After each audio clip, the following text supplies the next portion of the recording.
Hello everyone.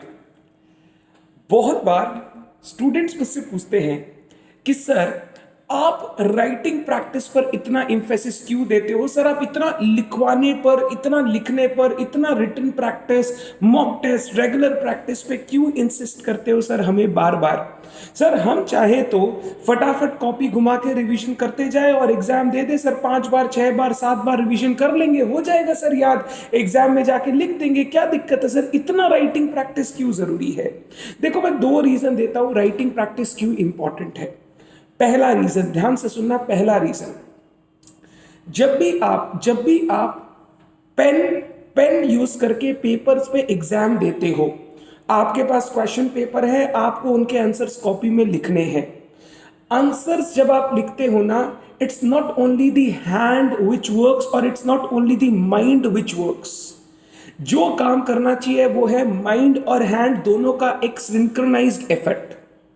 जब भी आप रिटन प्रैक्टिस करते हो, चीजों को पढ़ने के बाद लिखते हो, चाहे उसको प्रैक्टिस के रूप में, चाहे मॉक टेस्ट के रूप में, चाहे रेगुलर प्रैक्टिस के रूप में, कोई भी रीजन से, चाहे समरी आप लिखते हो, जब भी आप राइटिंग करते हो, पढ़ने के बाद चीजों को लिखते हो, होता क्या है, आपका ब्रेन और आपका हैंड सिंक में रहता है हमेशा। चीजों को जो आपको यहां से आपको आउटपुट दिया जा रहा है, वो आपका हैंड पेपर पे बहुत अच्छे से लिख पाता है। इसीलिए मैं हमेशा बोलता हूं, अगर आप राइटिंग प्रैक्टिस नहीं करते और सीधा एग्जाम में जाकर लिखने बैठते हो, ये जो सिंक्रोनाइजेशन है, इसको स्टैब्लिश करने के लिए जो टाइम लगता है, उतने टाइम में आप देखते हो आपका एग्जाम के पेपर का टाइम ही खत्म हो जाता है। इसीलिए मैं इंसिस्ट करता हूं बच्चों को रिटन प्रैक्टिस करने के लिए।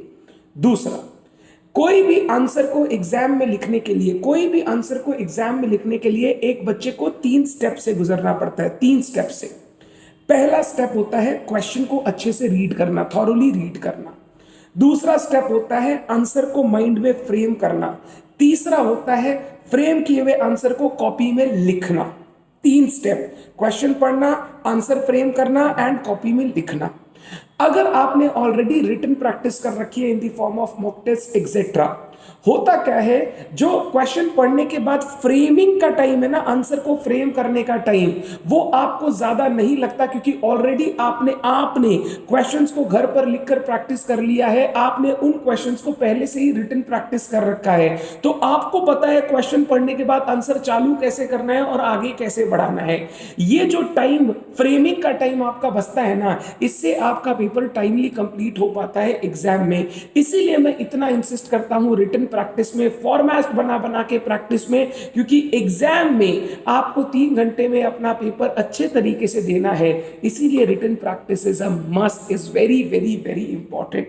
इनिशियली आप मेरे से गुस्सा होते हो, दुखी रहते हो, सर बहुत प्रैक्टिस कराते हैं, एंड जब एग्जाम देके आप आते हो और आपके हाथ में रिजल्ट रहता है, यू ऑलवेज से सर जो किया सब सफल रहा।